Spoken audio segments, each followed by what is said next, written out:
तो यहां परमेश्वर ने इन दोनों को यह बात का अधिकार दिया, लेकिन यहां जो बोलने का परमेश्वर का जो उद्देश्य है, परमेश्वर का टारगेट, परमेश्वर का बात करने का उद्देश्य हवा है।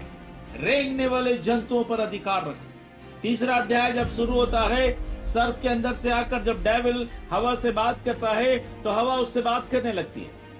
अपने राइट्स का इस्तेमाल नहीं कर रही, अपने अधिकारों का इस्तेमाल अगर वो करती तो हिम्मत नहीं होता उसका वहां बात करने का। माय डियर्स, मैं आपको कहना चाहता हूं, मैं आपको बताना चाहता हूं, अब युग बदल गया है। हमें यीशु मसीह के जरिए से आपको यह अधिकार दिया गया है। उसने कहा स्वर्ग और पृथ्वी का सारा अधिकार मुझे दिया गया है। आमीन, हालेलुया। और उस अधिकारों के साथ परमेश्वर ने आपको जोड़ा है, उस सामर्थ के साथ परमेश्वर ने आपको जोड़ा है, उस महिमा के साथ परमेश्वर ने आपको जोड़ा है। तो माय डियर्स, यहां पर आप देखिए कि जब आदम हवा को परमेश्वर ने बनाया तो उनको आशीष दी, और इसी बात से डेविल चिढ़ा हुआ था, इसी बात से शैतान चिढ़ा हुआ था, क्योंकि उससे इन अधिकारों को छीनकर यदन बगीचा का अस्तित्व पहले से है, यदन बगीचा का अस्तित्व पहले से है। इस यदन बगीचा को, इस यदन को लूसीफर को दिया गया और वहां से उसको कास्ट आउट किया गया और आपको अधिकारी बनाया गया है, आदम हवा को अधिकारी बनाया गया। इस बात का चिढ़ था उसको और इसलिए वो वहां कोशिश किया। उसके बारे में यशायाह लिखता है, हे भोर के चमकने वाले तारे, तू क्यों कर आकाश से गिर पड़ा है?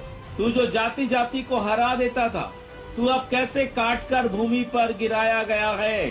जाति जाति को हरा देता था, मतलब कई सारी जातियां थी, उसके ऊपर ये किंगशिप कर रहा था, ये राज कर रहा था, लेकिन अब तुझे काट कर गिराया गया है। ठीक है, काट कर भूमि पर गिराया गया है। ये पाताल लोक की बात करता है, बिल्कुल जमीन पर गिराया गया है, पृथ्वी को बेडोल बना दी गई है।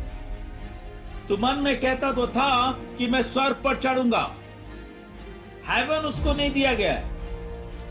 आप गौर करना, स्वर्ग लूसीफर को नहीं दिया गया था पहले भी, स्वर्ग परमेश्वर का जगह है। अब कितनी अद्भुत बात है, आज परमेश्वर ने आपको स्वर्ग के साथ जोड़ा। आमीन, हालेलुया। कितने महत्वपूर्ण हैं आप स्वर्गीय हैं, आपको परमेश्वर ने स्वर्गीय बनाया। इफिसियों की पुत्री को आप पढ़ेंगे ना, वहां पौलुस लिखता है कि मसीह हमें अपने सिंहासन में अपने साथ बैठा